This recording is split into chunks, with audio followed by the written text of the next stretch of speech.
What's up? Welcome back to another video, and today is Destroying Firefox Part 2. Now, if you haven't seen Part 1, basically what we did was we tried to delete all the DLLs. Right. But then Firefox threw errors about certain DLLs. And now then we tried to restore most of them, all of them except for the ones that have this API-MS-win at the beginning. Then we tried to disable the updater, and that broke the computer. I had to boot into safe mode, restore the broken Firefox, and then we could get back into Windows. So what I'm going to try to do now is I'm going to try to continue off of what we did. Now, one thing I forgot, when I was destroying Chrome, I just simply renamed the update executable.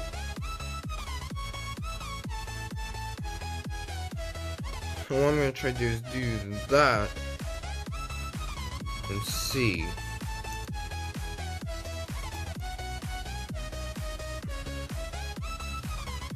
If you remember, Chrome was split up into a bunch of other folders, so this may end up working. Because Chrome was split into a bunch of folders, Firefox isn't. There are a few folders up here, but not for much. Let's see if this will even load. Did it literally just recreate it? Oh my gosh, it literally recreated it. And it even has the same date modifier. Wow. That's funny because this isn't even the date I'm recording. It's only the date that... Oh, maybe it's pulling for... Because Firefox.exe was last modified that date. The one that got... So maybe it's using that.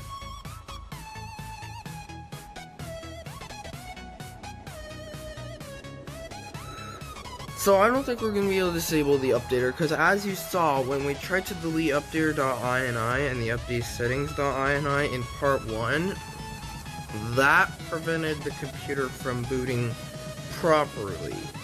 And we had to boot in a safe mode. You can see, renaming the updater, Firefox just recreates that. So I don't think we're going to be able to disable the updater. Let's delete these DLLs again.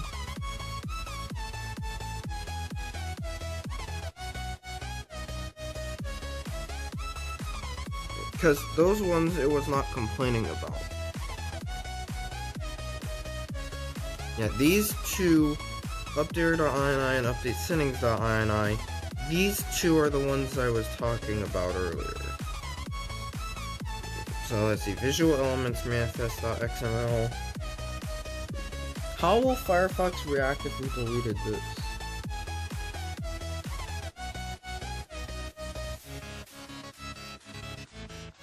So we got a few of the DLLs gone, we got the visual elements gone. Oh, this is what's gonna... Yeah, see, this is what I was talking about. It's now beginning to update. This is exactly what that is exactly what I was talking about. I'm gonna have to read. This may be, I think this is why it froze last time. I'm gonna wait and see, because it stopped around here when when the computer froze up. Oh? Okay, so what I did was I re-added all the deleted DLLs and stuff to try to kind of mix the two versions together. They are basically the same, only this was just a simple security fix. This update only contained a few security fixes. Yeah, you could see the date modified. It jumps to September 16th from August 18th to September 16th.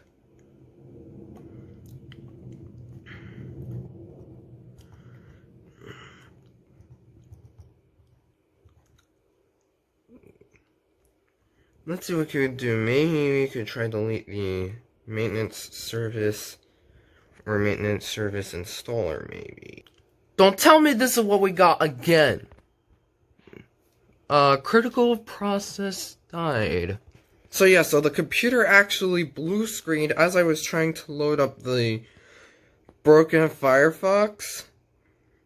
So what I'm going to try to do is I'm going to see if I can boot back in or if it's going to crash on here, which I hope that it doesn't blue screen right here, because if so, then I might not be able to fix it like I was able to in part 1. But we'll wait and see, because part 1, after I disabled the updater, it got stuck on this screen, and I had to force power it off. And oh.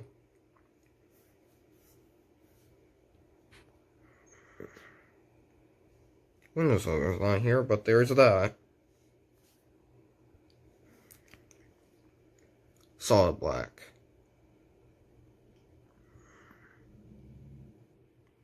Is this a good thing or a bad thing? Don't tell me you're gonna blue screen again. Ah, perfect.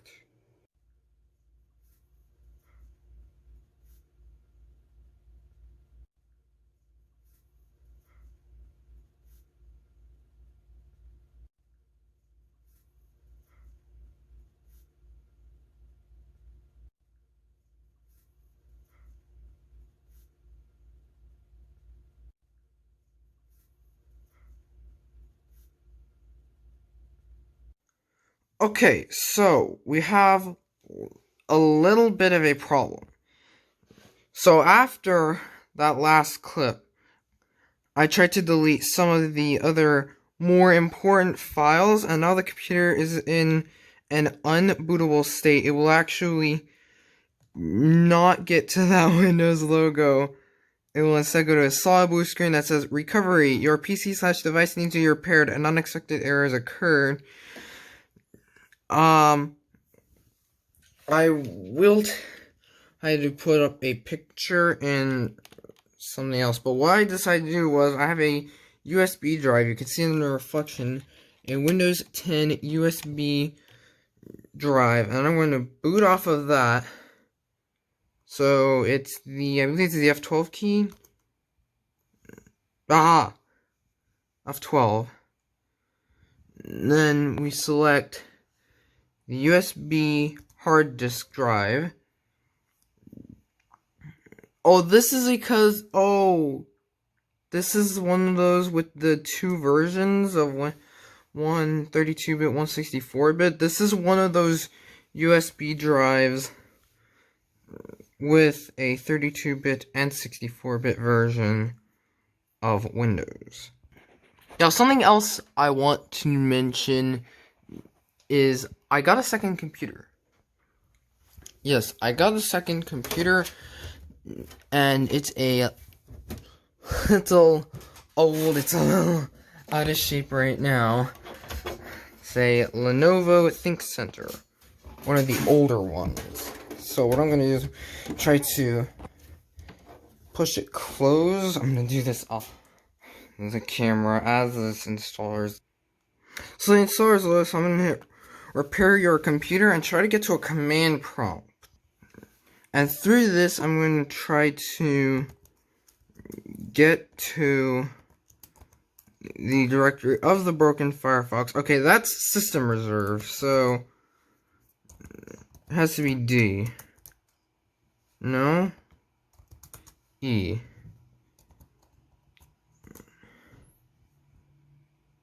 That's another system reserve, so F. I'm just gonna keep going down the line. This looks to be where it is, because it says volume drive F is Acer.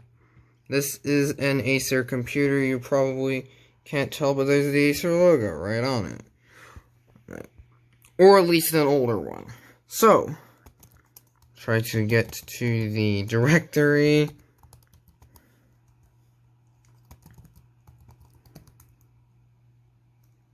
Should be there.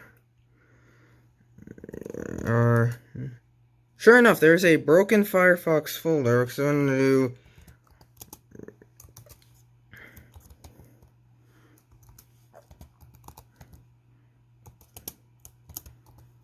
Actually, can I tab? Oh, I can. Are you sure? Yes. Or, is it? Now I'm going to boot back into Windows. See if it will work now. Because what happened was, it was as I was deleting important files for it when it broke. Like that. And there's the new Acer logo. But yeah, so what I'm planning is I'm going to do my YouTube videos involving software experiments on this new computer. So what I'm doing is I'm going to try to see if I can get rid of that broken Firefox and see if it will actually load. It looks to be loading perfectly fine. Watch that. Whatever it was I deleted was messing with the Windows installation. So I'm going to wait for it to boot up. Now, I will provide more info about this new computer in a different video, which has probably gone up by the time that you're watching this video. But still, I'm not going to talk much about this computer in this video. So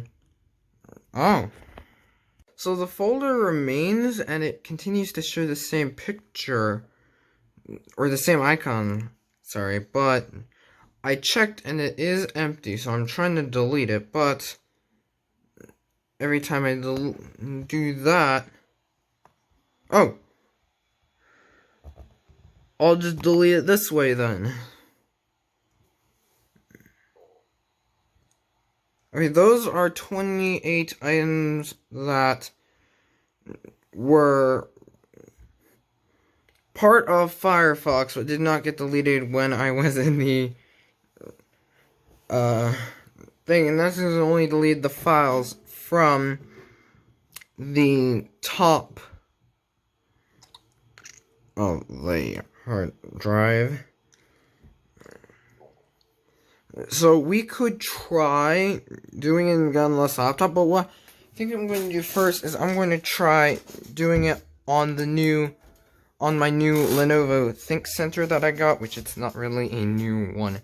Hey, I'm just going to boot it up. And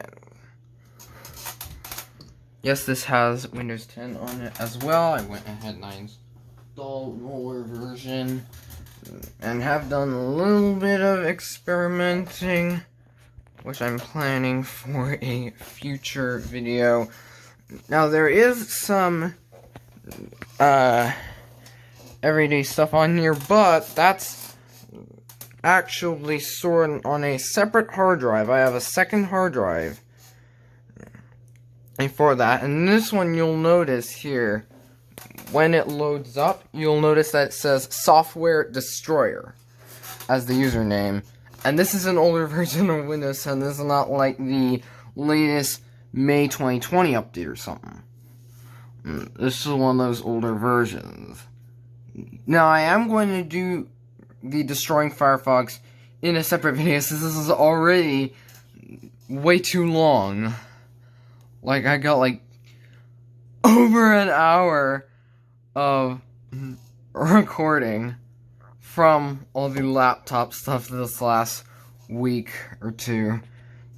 So if you guys want to see me destroy Firefox on this computer, I will do it. If you like, subscribe, comment below anything else I should destroy. Make sure to activate the notification bell so you don't miss out on any future videos. I'll see you in my next one.